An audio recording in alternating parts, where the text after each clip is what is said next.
So we welcome the next speaker. So I wanted to welcome Tom Lynn. So Tom has a wonderful wife named Nancy and two daughters named Abby and Olivia. So Tom graduated from Harvard and also planted the movement in Mongolia. And after being in Mongolia for 4 years, I believe, he came back to the central region, which is probably the best region in the country. But I feel deeply loved and cared for just because of the way Tom has allowed ISM to flourish in the central region. We have had many ISM staff from the central region, and that is because Tom has loved and cared for every corner of every campus, and the central region has been a great witness to that. And also an important thing too is that he was once featured in 17 magazine. So that was but I want to welcome up Tom, and if we could give him a big round of applause.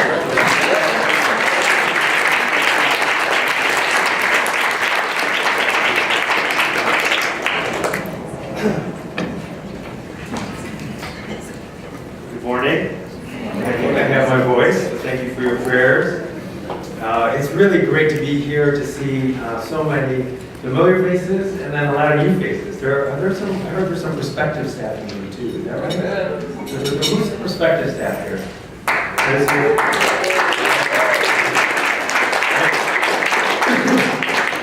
Well, thank you for your care for me already. The prayer time last night really blessed me. Worship this morning touched me. The song in Chinese really touched my heart. I don't speak Chinese, but actually it just touched my heart so much. And then thank you for your care for my throat. I think I've tried pretty much every cough drop that's ever been made. I have 3 in my pocket that are 3 different colors. So I can tell you which ones are the best if you want to know later on. Thank you. So thank you for your prayers for my voice. And we'll see where God takes us this morning. Well, I know you've already had such a powerful time here already. Luke 4 has been a powerful passage that God has used to speak to us. I must say I'm a little intimidated to speak after Jovan. Like I was speaking yesterday morning. So Margia's probably a bad slot to put me after her. I've heard that, I know that Joe spoke to you first on the topic about what Luke 4 reveals about the kingdom. God's upside down kingdom. And we're going to continue that theme this morning. Jovan talked about what does Luke 4 reveal to us about our own formation. What does it mean to be marked by the Spirit, to know that you are loved by God? And I hope that you saw a picture of my daughter Abby's drawing, a reminder that we are loved by God. And hopefully that will enable boldness for us in mission. This morning, we're going to look at what does Luke 4 reveal about God's heart and His mission, our role in His mission, His redemptive mission. For those of us who are messengers of His gospel, how does this shape our ministry? That's what we're going to look at this morning. So let's turn together to Luke chapter 4. And so you can pull it out. Actually, we're not going to look at this one yet.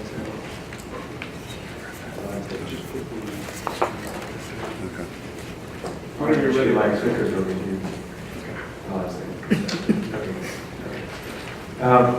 So Luke 4.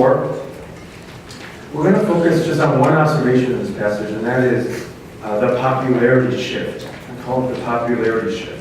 So if you do an approval rating poll here in this passage, or a social media rating poll here, I think at the beginning of the scene, and you all have read it twice already, so we won't read through the whole thing. In the beginning, you would probably see a 99 rating, right? A 99 rating as the scene begins. In verse 14 in the passage, it says, everyone praised Him. They were so excited about this Jesus. Even in verse 22, many verses later, it says, all spoke well of Him. All spoke well of Him. They were amazed at the gracious words that came from His lips.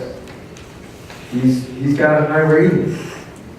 Then suddenly, there's a drop in the polls, right, as we move toward the end. In verse 28, all of a sudden it says, all the people in the synagogue were furious. In verse 29, they got up, drove Him out of the town. They tried to throw Him off the cliff. So what we want to look at this morning is what caused this shift, this big hit in the polls. What happened between verses 23 and 27. We want to look at Luke 4, 23 to 27 especially this morning. Let me first pray for us, and then we'll get into the text. Lord, would you pray, even as this passage we've looked at twice already, would you help us look at it with fresh eyes once again this morning. Thank you that your word is powerful and speaks to us, pierces our hearts, guides our ministry. Lord, we do pray we would hear from you afresh this morning. Give us the word that we each need this morning. Help us get a glimpse of your heart, your mission. In Jesus' name, amen. Well, to save my voice, can I ask someone to read verses 23 to 27? Maybe we can have a perspective staff. One person. If you wouldn't mind, just stand and read it pretty loud. Verses 23 to 27. Thank you. Jesus said to them, "Surely you will quote this proverb to me, 'Physician, heal yourself.' Do here in your hometown, and we have heard what we have heard you did. I tell you the truth," he continued. "No prophet is accepted in his hometown. I assure you that there were many widows in Israel in Elijah's time, and the sky was shut for 3.5 years, and there was a severe famine throughout the land. Yet Elijah was not sent to any of them, but to a widow in Zarephath, in the region of Sidon. And there were many in Israel with leprosy in the time of Elisha the prophet, yet not one of them was cleansed, only Naaman the Syrian."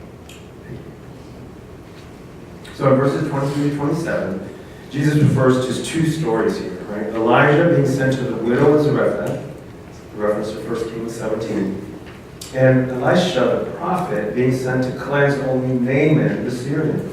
That's reference to 2 Kings chapter 5. So why these stories? Well, why is it so important that God sent Elijah to Zarephath and Elisha to Naaman? What does it reveal about God's heart and mission? So let's take a look at these Old Testament scriptures. So first, the widow of Zarephath in 1 Kings 17. We're going to look at just verses 8 to 15. Hopefully the whole story is familiar to you, but we're going to focus on 8 to 15. Can I have, let's have Brian, can you read this passage? Then the word of the Lord came to him, "Go at once to Zarephath in the region of Sidon and stay there. I have directed a widow there to supply you with food." So he went to Zarephath. When he came to the town gate, a widow was there gathering sticks. He called to her and asked, "Would you bring me a little water in a jar so I may have a drink?" As she was going to get it, he called, "And bring me, please, a piece of bread." "As surely as the Lord your God lives," she replied, "I don't have any bread, only a handful of flour in a jar and a little olive oil in a jug. I am gathering a few sticks to take home and make a meal for myself and my son, that we may eat it and die." And then let me continue the passage. I only have the verses up here. If you have your Bibles, please do keep them open. Elijah said to her, "Don't be afraid. Go home and do as you have said. First make a small loaf of bread for me from what you have and bring it to me. Then make something for yourself and your son. For this is what the Lord, the God of Israel, says. The jar of flour will not be used up, and the jug of oil will not run dry until the day of the Lord sends rain on the land." She went away and did as Elijah had told her. There was food every day for Elijah and for the woman and her family. For the jar of flour was not used up, and the jug of oil did not run dry, in keeping with the word of the Lord spoken by Elijah. So the context in this passage here is that there's 3.5 years of drought, right? Famine throughout Israel, and out of all the places that Elijah is supposed to focus on, it's Zarephath in the region of Sidon. Of all the references that Jesus could choose, he specifically calls out in Luke 4, Zarephath. Right? So let's learn more about this place. What do we know about Zarephath? Zarephath literally meant a smelting place. A smelting. Anyone go smelting here? It means a smelting place. Right? I remember growing up in Chicago. I have memories of going late nights to Lake Michigan on the docks and trying to do smelting with my dad, and it didn't smell very good. It was there. It was a place of testing. It also meant a place of testing, in the region of Sidon. In the region of Sidon, which belongs to the land of Jezebel. right? And if you remember, around this time, the land of Jezebel was the center of Baal worship, right? In chapter 16, which is the chapter right before this, we learned that King Ahab married Jezebel, who was the daughter of the king of the Sidonians, right? Daughter of the king of Sidon. And began to worship Baal, and actually he did more evil than any of the kings before him. That's what the scripture tells us. So this is the setting in Sidon that we're in right now. So it's surprising that Elijah wasn't sent to many of the other needy widows in any given Israelite city, right? I mean, all were suffering from severe famine at the time. But instead, this widow in this Gentile city, outside of Israel's borders, she likely doesn't know who Elijah is, and in verse 12 says, as surely as the Lord your God, she goes on. She's a Gentile. Now, while many of the widows were poor, it's also perhaps surprising that Elijah wasn't sent to an unusually rich widow, perhaps, who could feed him, right? He could have been sent to a rich widow, but instead to an exceedingly poor widow. So poor that in verse 10, what does it say that she's doing? She's gathering sticks, right? She didn't even have firewood. Now remember, there's a famine of crops here, not a famine of wood, right? She's exceedingly poor. We learned that her goal was just to feed her son that one last cake, and then what? That we may eat it and die. Okay. It's surprising that Elijah wasn't sent to more familiar places or comfortable places with more community. Right? We know that there were at least 7,000 still faithful in Israel, but God doesn't call him to feed any of them. Right? God led him to Zarephath. Zarephath was not a favorite place for prophets to go. But God called him out. So the first thing I want us to see about God's heart is that it's for the whole world. It's for the whole world. There's a reference to the Sidons, the Syrians. God doesn't always call us to our favorite places. He doesn't always call us to our comfortable places, right?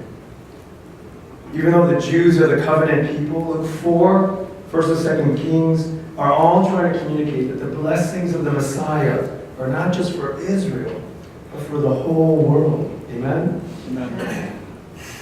Luke 4, 1st and 2nd Kings, all of Scripture has always been rooted in the truth that our God is a missionary God. His heart is to bless and engage all people groups and all places. This has been constant throughout Scripture and history.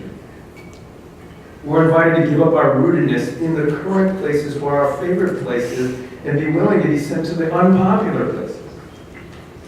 That's why Elijah has actually been transplanted several times before this, from his home to Jezreel, to Cherith, and now to Zarephath. He's been transplanted. I think about InterVarsity, even when we began.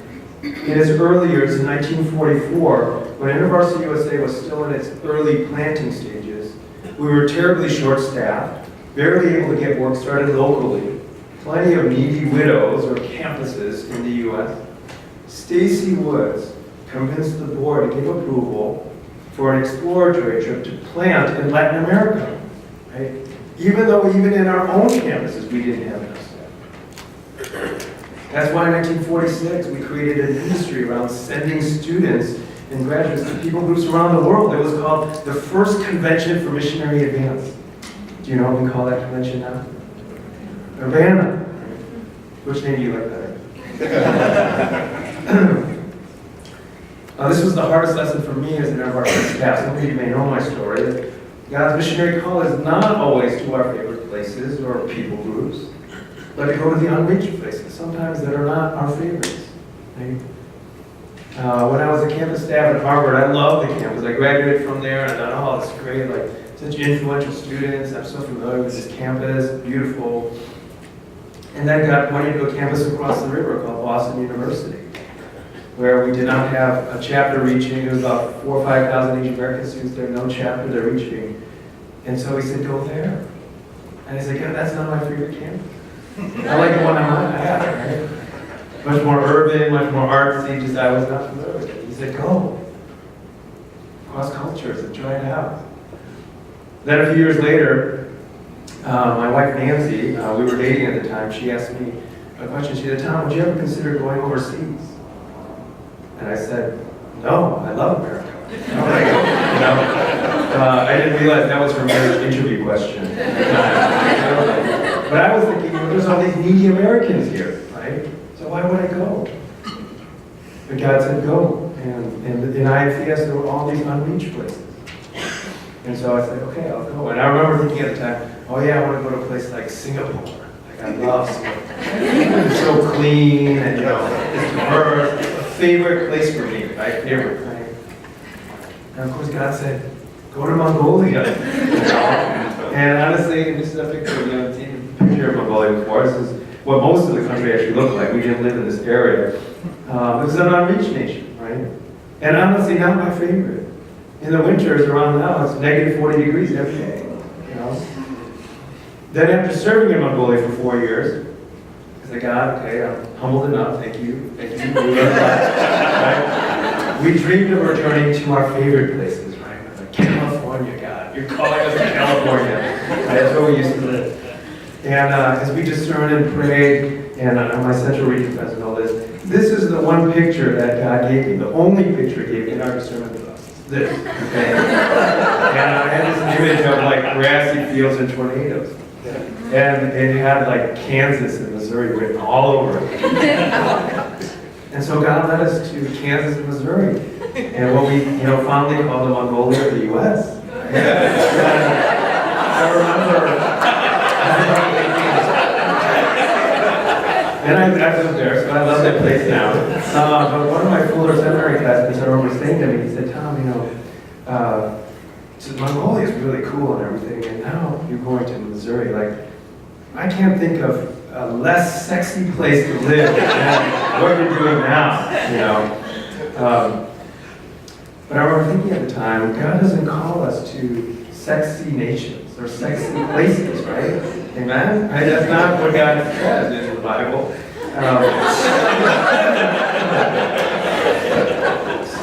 So when we moved there, and I have to say it was some of the best years that we've had in ministry. What is that, or where is that unsexy place in your region? Maybe a campus full of international students, but no campus ministry. Where's that Mongolia or Zarephath of the campus around you? Where's that place?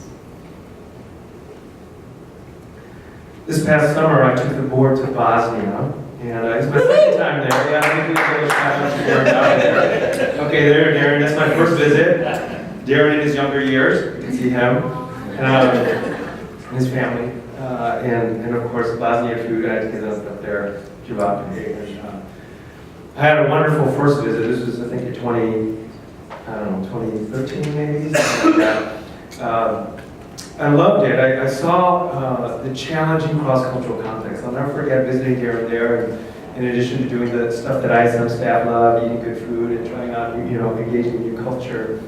I remember being struck by, we went to a Christmas party-ish thing, and I remember going to this Christmas party, and there were all Muslim students there. There was like no Christian students, and it was a English camp graduation ceremony they had at this party. There were all Muslim students there. I don't think there was one Christian student there, and I was struck by this is a hard place. Darren was all by himself, and he had one American working alongside him and some Bosnians that eventually partnered with him. These are hard places. These are references. So I wanted to take, I know this is one quote that I'll never forget from Darren. He said, students need to see this. The church has issues in America, but we barely have any churches here, nor even a group of Christians to gather. Like, this is a hard place. Well, during the second visit, this past summer, I took the board there. The board needs to see this work, needs to explore Muslim student ministry and see what it's like, see these challenging contexts. And so we went, and here's a picture of where this is in the Bosnian IFS office. And we were all struck by what a difficult place this is. Hardly any fruit there. It reminded me of what a Zarephath might have looked like. The general secretary is on the top right there, Lilia. And there were some board members here and some global project team members. Lilia said to us, Tom, There are so many missionaries who came to Bosnia, and after a few years of no food, they left. They left. There's hardly anyone else left here. But you have stayed, meaning lead staff or American teams that come every summer. But you have stayed. It means so much to us. And she started tearing up and crying. Of all the widows you could have chosen, God led you here. And then as we left, she said, and don't forget us. And don't forget us. The first thing we learn about God's heart is that He's for the world. Even the most difficult people groups. The most difficult Muslim background students, the most difficult Chinese atheist students. As ISM staff, I want to affirm your heart for the whole world and encourage you as missionaries who have not forgotten us. Some of us here probably maybe we're not seeing any fruit this past year or even for years, and it's discouraging. Some of us here maybe are not regularly affirmed as ISM staff. Some of us here work in extremely isolating situations. Maybe you're constantly misunderstood, constantly crossing cultures, constantly struggling to try to present the gospel contextually. I want to encourage you to persevere because I think your mission is at the center of God's heart. God's heart is for the whole world. Amen? The second see here about God's heart is that He's about bringing healing to the outsiders, those whom no one else wants to touch. Like this Zarephath widow, Naaman the Syrian was an outsider. So let's turn with me to 2 Kings 5. Again, if you have it in your Bibles, you can feel free to flip to it. And I'm a volunteer to read. This one's going to be a little bit longer. I've got 3 slides. Someone with a loud voice, booming voice. Decent voice. Okay, Kevin, thank you. Now Naaman was the commander of the army of the king of Aram. He was a great man in the sight of his master and highly regarded, because through him the Lord had given victory to Aram. He was a valiant soldier, but he had leprosy. Now bands of raiders from Aram had gone out and had taken captive a young girl from Israel, and she served Naaman's wife. She said to her mistress, if only my master would see the prophet who is in Samaria, he would cure him of his leprosy. Naaman went to his master and told him what the girl from Israel had said. By all means go, the king of Aram replied. I will send a letter to the king of Israel. So Naaman left, taking with him 10 talents of silver, 6,000 shekels of gold, and 10 sets of clothing. As soon as the king of Israel read the letter, he tore his robes and said, am I God? Can I kill and bring back to life? Why does this fellow send someone to me to be cured of his leprosy? See how he is trying to pick a quarrel with me? When Elisha, the man of God, heard that the king of Israel had torn his robes, he sent in this message. Why have you torn your robes? Have the man come to me, and he will know that there is a prophet in Israel. So Naaman went with his horses and chariots and stopped at the door of Elijah's house. Elijah sent a messenger to say to him, go, wash yourself 7 times in the Jordan, and your flesh will be restored and you will be cleansed. But Naaman went away angry and said, I thought that he would surely come out to me, stand and call on the name of the Lord his God, wave his hand over the spot and cure me of my leprosy. Are not Abana and Pharpar, the rivers of Damascus, better than all the waters of Israel? Couldn't I wash in them and be cleansed? So he turned and went off in a rage. Naaman's servants went to him and said, my father, if the prophet had told you to do some great thing, would you not have done it? How much more then when he tells you, wash and be cleansed? So he went down and dipped himself in the Jordan 7 times, as the man of God had told him. And his flesh was restored and became clean like that of a young boy. Then Naaman and all his attendants went back to the man of God. He stood before him and said, now I know there is no God in all the world except in Israel. Thank you. Now, for some context, again, Aram is modern-day Syria, right, north of Israel. It's known as a pagan nation at this time, a place of darkness, idolatry. And here we're introduced to the character of Naaman. Naaman was the captain of the army, likely a title he earned by being the most courageous or skilled warrior. Right? He had just led the Syrian army to a victory against the Syrians.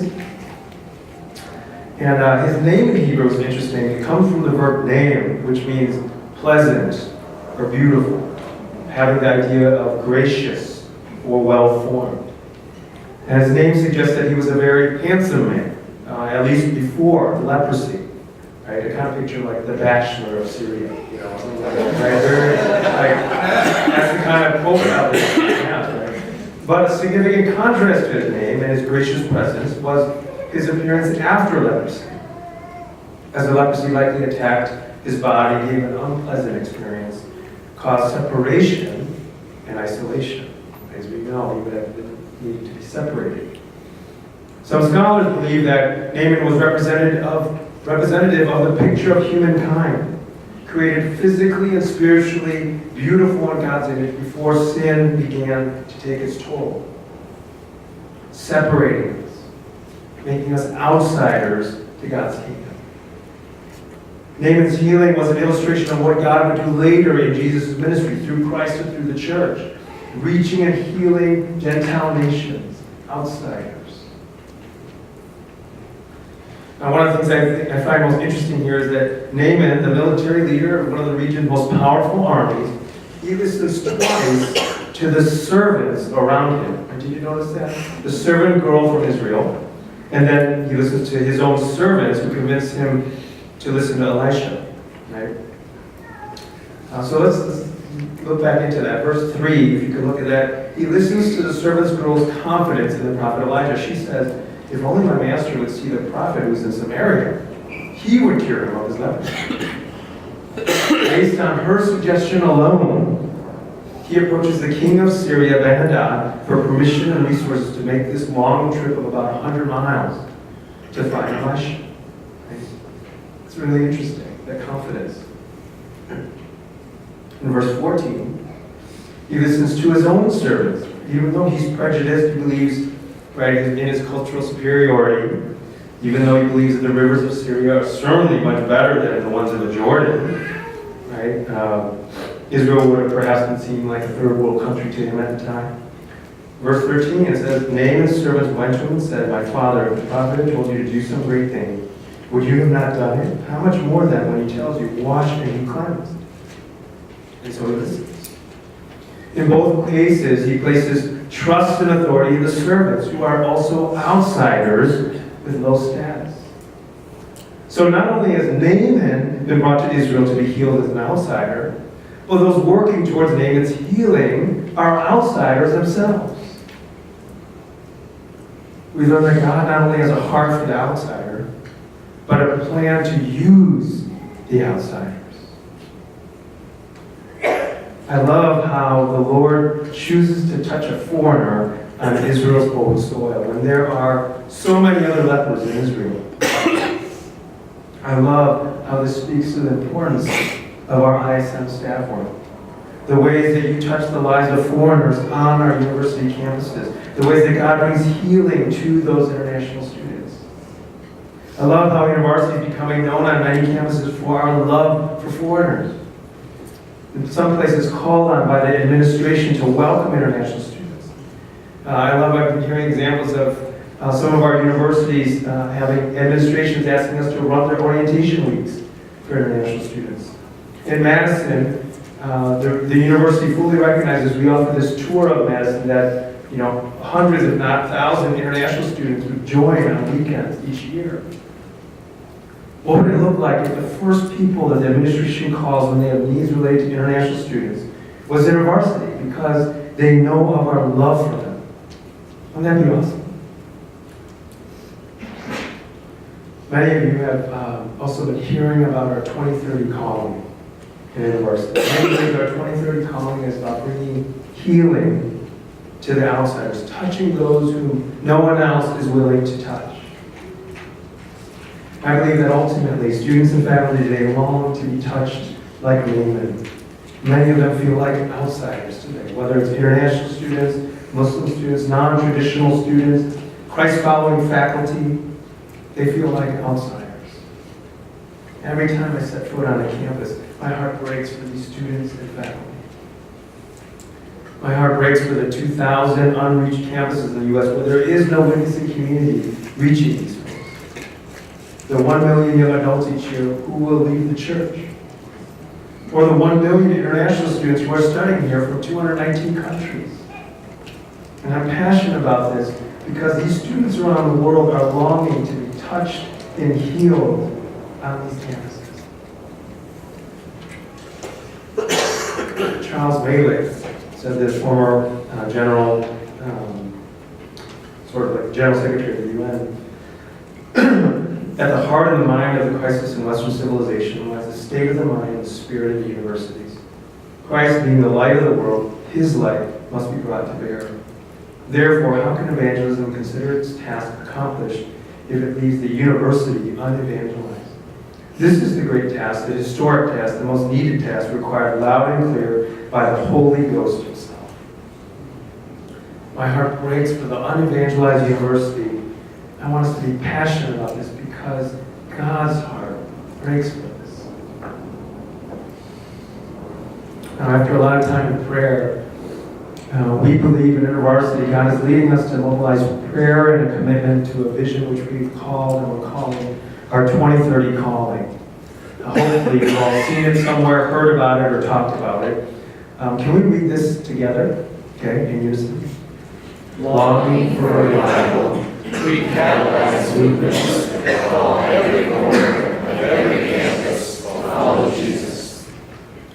we want more outsiders, more students and faculty to meet Jesus on more campuses.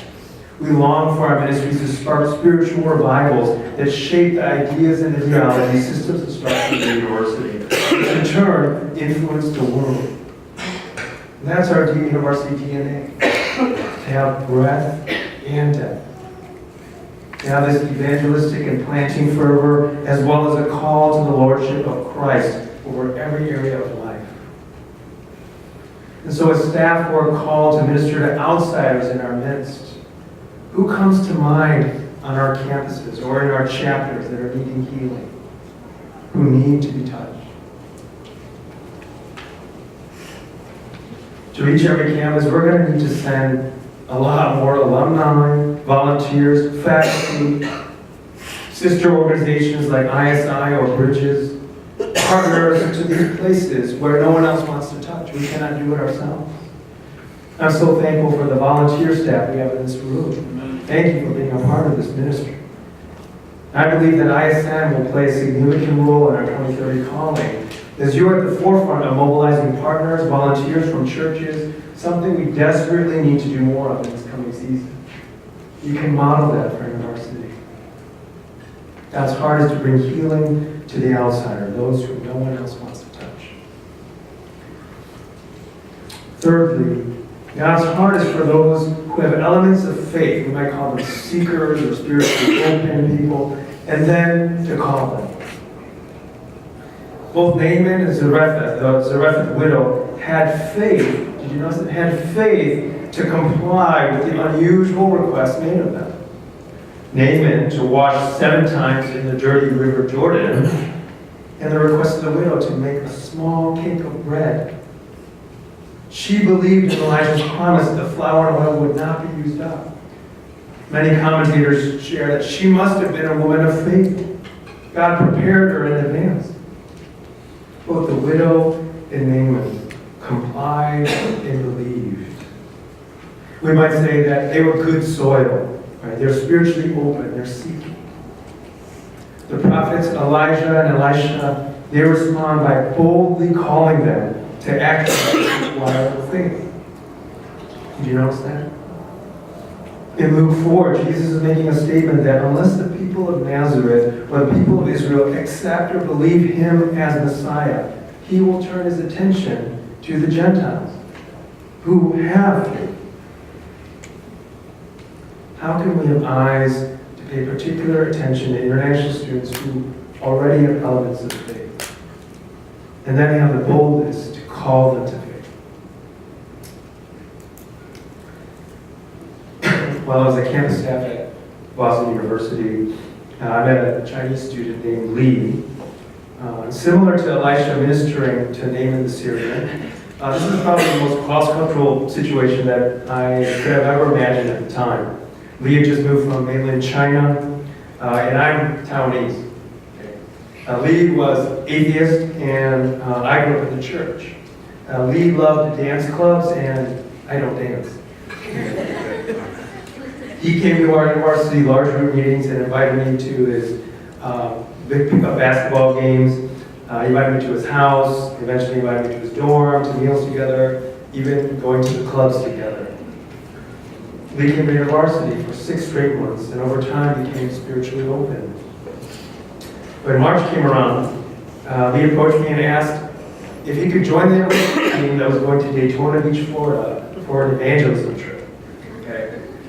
He wanted to be healed, and he sensed that God was going to do something. That's why he asked. And I remember talking to him. I said, Lee, do you know why we're going to Daytona Beach? Not just for the beach, you know. Why would you even want to come? And then that's when he shared with me, well, I don't know, I just feel like something's going to happen to me there. Like, I feel something. Like, I need to go. And then I asked him, I said, well, have you thought about, and he said, I think I'm close to God. I'll be closer to God there. I said, well, Lee, what are you waiting for? You've been coming to InterVarsity for 6 straight months. You've been seeking out this Jesus. What's holding you back? And I remember him telling me, he's a basketball player. He said, it's like a basketball. I just want to be the best, right? My Chinese background, I always need to be the best in it. I've been trained to be the best. And so I don't think I could be a Christian because I don't think I could be the best. And I remember telling him, I said, well, don't you think your first step is, just like in basketball, you can't be the best without first stepping on the court. You just got to step on the court, baby. And he said, oh, I don't know, like, I just know something big's going to happen to me in Daytona Beach. I was like, okay, so you can come. So we go there, you know, these kinds of things. We pair off in pairs. And I swear, I did not plan this. I was not the one assigning pairs. But I got paired up with Lee. So we go out to the beach together, and literally the first person we talked to on the beach, we start sharing, and we said, start sharing about Jesus, and this guy goes, well, thanks, but I don't think I could ever be a Christian because I don't think I could be good enough. And then Lee goes, hey man, you just gotta step on the court. And Lee starts sharing his story and convincing him. And at the end, this guy says, okay, like, I'll make a decision for Jesus. And so Lee, the non-Christian, and I, we pray together, and this guy makes a decision. We pray over this guy, and so Lee and I get up from that meeting, and I said, Lee, well, remember when you said when you come to Daytona Beach, you thought something big was going to happen? Don't you think that was kind of big? And he's like, oh, yeah. So then literally, he runs on the beach, he runs into the water, and puts his arms like this, and he goes, God, I want you in my life. He's in the ocean, and he does this, and then he comes back, he's crying. We pray together on the beach, he receives Christ into his life. And then he runs up and down the beach, crying out, I got hooked up. Hooked up with Jesus, but everybody else had different Lee has since gone back to China, where he's now serving in a house church. He works for a global Fortune 500 company and has a significant impact. Who are the Lees around you, the international students who have been hanging around you, maybe for months now, who already have elements of faith? How are we calling them to faith? I love the 5 thresholds document in ISM context. I read that before I came here. Calling to faith those who are spiritually open might mean creating opportunities for international students to experience following Jesus. Might mean building in calls to next steps at a gig, or calls to faith in Jesus' power over nature, or faith in Jesus' power over physical ailments. Calls to recognizing a growing spiritual hunger and then to respond to it. The goal is to be intentional about guiding your students to action, change, or growth. God's heart is for those who have elements of faith and then to call on them. Fourth and lastly, God's heart and mission strategy is to reach those who have or will have strategic influence.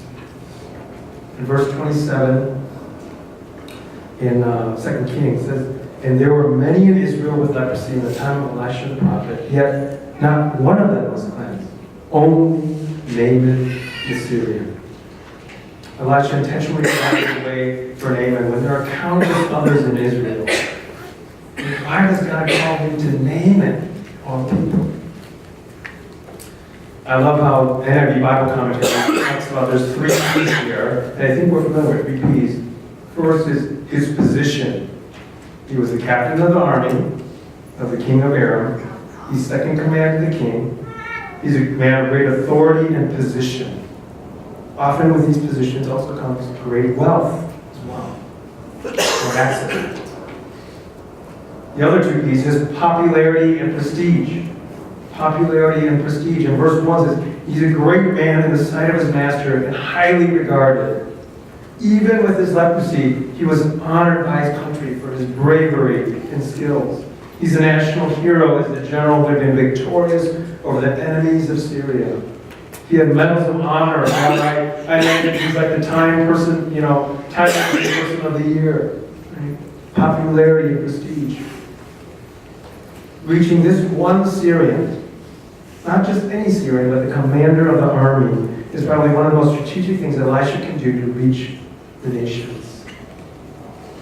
How are we intentional and focused about the international students who we're reaching? Naaman is wealthy, has social status, resources, access to the king. In many ways, I would argue that Naaman is a picture of many of our international students today. For those of you who have lived abroad, you know how competitive the application process is, how social status affects your student applications, how the amount of wealth in your bank account, and how government connections matter in securing a visa. While in Mongolia, I remember only the cream of the crop students or families would have the privilege of studying in the U.S. Naaman is in many ways the prototypical ISM student. Some of the most strategic people on campus to reach, to bless the world. I remember my IFS colleague, Vinod Pramachandra, commented to me after an Urbana Student Missions Conference. He said, Tom, the best thing you can do at Global Missions, if you know Vinod, it makes sense. The best thing you can do at Global Missions is not things like this conference. The best thing you can do is to influence the cream of the crop students from around the world who are coming to your universities. They will be the ones who return with positions, popularity, prestige, who set policies for their governments, who will impact the countries you seek to reach more than any missionaries you send. Reach those who have strategic influence, who have global influence. Now, unfortunately, over 10 years of staff work to learn about Vinod's words, I learned just how strategic ISM work is the hard way in 2007. After 4 very difficult years in Mongolia, InterVarsity sent me to Missouri, and God, in a sense of humor, puts us 10 miles from a university called Lindenwood University, which happens to have one of the largest Mongolian student populations in the U.S. There are about 50 there, which is large for Mongolia. Now, of all the places that a few elite students from Mongolia could go to, they went to this small school in Missouri. Right? So let's pause for a moment. You can get into my shoes here. As a missionary in Mongolia, I learned a very difficult foreign language abroad. I learned how to share the gospel in the language. I suffered in the Mongolian code. I tried to identify local students who were influential or leaders. And now I'm back in America, living by 50 top cream of the crop Mongolian students who speak English, 20 of whom who would eventually come to my house for Thanksgiving dinner. Now, we could have saved ourselves a lot of sweat and tears and money if we had just done ISM. Needless to say, I told Mark Curtis, that's what he says, Spinelli Chin, I became an ISM believer. I had a conversion, And I said, I'll be your poster boy. And he said, tell me what to do, just ask, and I'll do it. ISM is at the forefront of reaching those with strategic influence. Keep doing it. You're not only sharing the gospel with students who otherwise would never have the opportunity to hear the gospel, you're also discipling students who are sent back to the nations to change the world. What a strategic ministry. Thank you. Thank you for what you're doing every day. As I conclude, I want to zoom back out to Luke 4 for a minute and just acknowledge that as strategic as this is, as much as this is at the center of God's heart, as much as the people initially praise you or speak well of you, it's not easy. In verse 24 it says, no prophet is accepted in his hometown. Jesus is facing significant opposition. People are furious. He is not popular. Some of you maybe identify with this firsthand. Not being accepted by people you care about, your family, your friends, those closest to you, your hometown. Maybe you're experiencing opposition by them for your choices in ministry. My parents were furious at me. They not only cut off their relationship in my choices, but asked me never to visit my home church again. To never fundraise in the city of Chicago where we live, my hometown. This is no longer accepted. Is anyone experiencing this kind of opposition for your choice to do campus ministry? Can I have just show of hands if you're experiencing opposition like this? Yeah. Maybe you're experiencing opposition to theological or ministry stands that you've taken, or that ISM or InterVarsity have taken. The upside-down kingdom is not popular. I love how Jesus responds in Luke chapter 4. He responds by walking right through the crowd. He goes to Capernaum. He's not fazed, he's focused. He perseveres through unpopularity. And I think this is a word for us, the staff, to stay focused on our calling and our mission. To take stands that may be unpopular, including Muslim outreach. Some of you may know that we took out an ad in the Chronicle of Higher Education shortly after President Trump was elected. During the travel ban, the election, there were many Muslims who felt unsafe on campus, as you probably know. So we took out this ad basically saying, InterVarsity stands with you, our Muslim friends on campus. And the Muslim Student Association, the national leaders, just appreciated that so much. We also got a little flack for that as well. What might it look like for us to stay focused on our calling and not be fazed by unpopularity? Let me pray for us now, and then I'll leave you with some reflections. Lord, we thank you for your love for the world, your love for people groups that, and your heart that far surpasses our own. And we thank you, too, that you've called us to this. You give us the privilege of serving some of the most unreached and marginalized people groups around the world, as well as some of the most influential students from around the world. Thank you for that privilege, Lord. We pray that you would help us to continue to have open eyes as we minister to these folks, being aware of where they are spiritually and having the courage to call their faith. Thank you that we are secure in you because you love us first. Thank you, Lord. And for those of us who are facing opposition, who are feeling isolated or discouraged, Lord, would you speak those words again that I love you to us? And again, give us a compelling vision for our work. Lord, we pray, Lord, through the work of our hands that you would use to bless the nations. Thank you, Lord. In Jesus' name, amen. As we send you into small groups and I have some reflection questions for us, please just try to focus on one, because I think you have, how much time? 25 minutes or something? Maybe about 15. 15 minutes, okay. Focus on one of these. If you consider God's heart for all people groups, is there a new campus or new corner that you'd be called to? Who are the outsiders or the strategic influencers you see who are needing God's healing touch? What kind of risks might our students and chapters need to take in order to reach those people? Who are the students that are displaying elements of faith who need to be called to faith? Maybe today you might want to commit to that, to one or two of those students. Some of you might be feeling unpopular messengers in this season. What do you need to do to persevere through unpopularity? Stay focused on mission. All right, so I'll send you to your groups, and you have about 15 minutes. So dive right into one of those questions. You can pick different questions.